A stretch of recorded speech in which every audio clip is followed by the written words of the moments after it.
Our next comedian coming to the stage, this is an interesting fact about this brother, man. He likes to take bubble baths late at night. Y'all put y'all country hands together for my man Anthony Beard.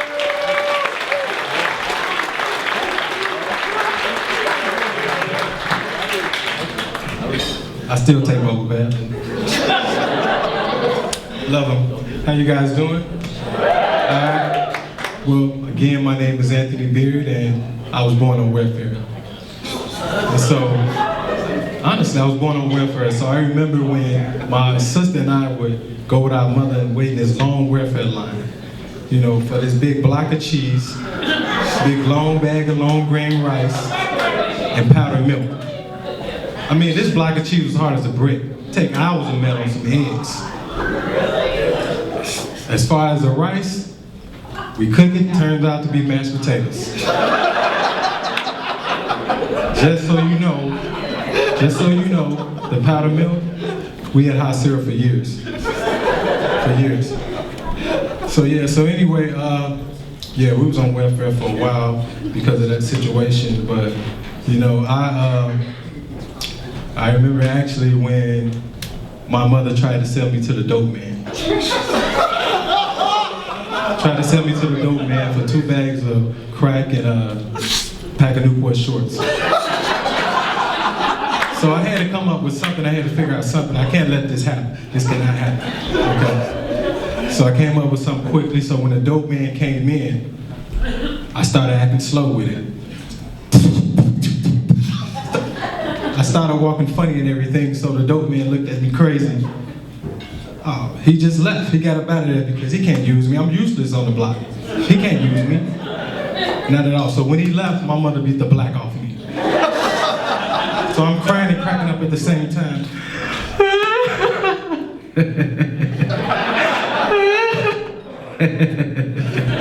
Yeah, I got the best of her that time. Speaking of crackheads, I got plenty of crackheads in my family. I don't want to point out crackheads in here, but I do. So yeah, the thing about, you know, crackheads, they don't come to any family functions. They stay away from family functions, family reunions, and all of that. They meet up and they go to their little crack gatherings, you know? And so they're wondering why you look at them. You're looking at them funny when you see your relative. I'm looking at you funny because last month you was like 200 pounds. Now you're 90 pounds. Then I'm wondering why your eyes is bigger than normal. Then besides that, I swear you had like more teeth last month. I swear you did. Now you're down to 2 teeth. Not good, not good. That's not gonna work at all. So yeah, so being in that type of environment, you just tend to rebel. You rebel, so of course I was placed in special ed. I'm not special, but I was placed in special ed. And so I walk in class and all you smell is feces. Smell feces, you got 7 students in there, you got 4 teachers, and they spitting and pooping and slobbing everywhere. And so they're catering to them, they're showing them attention, not showing me any attention at all. Okay. So I started pooping on myself. Still didn't show me no attention. I threw the chair at the teacher. Of course, I was placed in another special ed class after that. Okay. So I walk in this class, you got this tiny little dwarf looking black guy walks up to me and he says, "Stop! Stop! Stop! Sit down! Sit down! My name is Kevin Hart."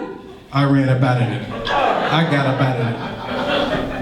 You know, after that, my mom decided to crack school me, homeschool me. So years later, once I was grown, I moved to Somalia and I started dating this female by the name of Mookie. Now Mookie was cross-eyed. I don't discriminate at all. I don't discriminate at all. She was cross-eyed. She had a nice shape, you know. She had real hair, real natural hair, you know. And so the thing about it wasn't love at first sight. She didn't see me coming. You know, she didn't see me coming. At least one of her eyes did. At least one of her eyes did. So,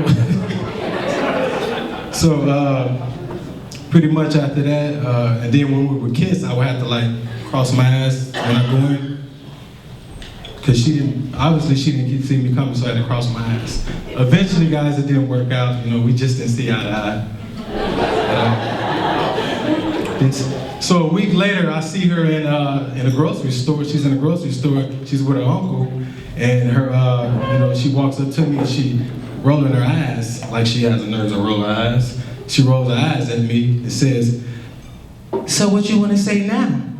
And I roll my eyes at her too, and she, and then I just back up. Now her uncle, he walks up to me, and her uncle walks up to me, and he walks up to me sounding like Bernie Mac. "Let me tell you something. See, I ain't got time for this foolishness. Let me tell you, you're not gonna disrespect my niece. You know what I'm talking about? What you wanna do? Wanna bust a move? Wanna bust a move?" Man, I ran up out of there. I got up out of there real quick. That MF was crazy. I wasn't dealing with him. So I decided to come back to the States. When I got back to the States, by that time, my sister, she's a professional crackhead now. So what she does, she counsels other crackheads on the type of product to use. So in light of that, I ended up taking custody of my niece and my nephew. So yeah, and then pretty much, so I come, excuse me, let me tell you something. I come at 1 o'clock in the morning. Let me tell you, my niece, she walked right past me. She sent a 6-year-old downstairs. I said, "What?" I said, "What you doing?" "Get some milk and cookies." I said, "So what you doing?" "To get some milk and cookies." Now, you gonna take your fat ass back upstairs. You ain't getting no milk and cookies. Bernie Mac, you guys, Bernie Mac. So yeah.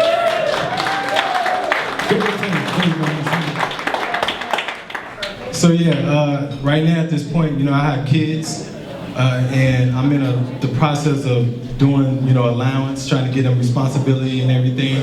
And so I take my daughter to the store, and she has her own money, of course.